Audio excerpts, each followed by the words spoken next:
అత్యంత common problem అయిన brain stroke, sudden గా కోమాలోకి వెళ్ళిపోవటం, పెరాలసిస్ రావటం, సడన్ డెత్ కి చాలా సార్లు రీజన్ తెలియకుండా పోతుంది.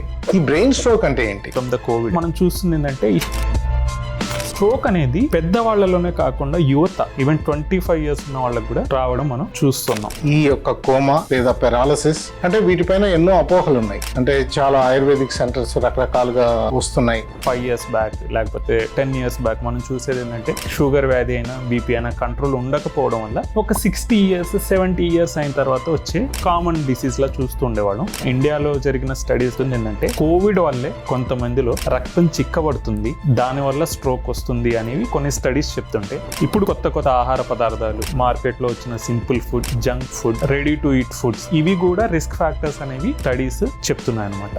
ఈ యంగ్స్టర్స్ లో స్ట్రోక్ రావడం ఈ రోజుల్లో చాలా సర్వసాధారణం అయిపోయింది. 30 years ఉన్న ఆ యువకుడు ఎవరైతే ఉన్నాడో, he is the major income earning person to the family down the trend 30 years. అట్లాంటి మనిషి సడన్ గా ఒక స్ట్రోక్ వచ్చి, ఒక పెరాలసిస్ వచ్చి సోషల్ ఎకనామిక్ స్టేటస్ లో వెనకబడిపోవడం.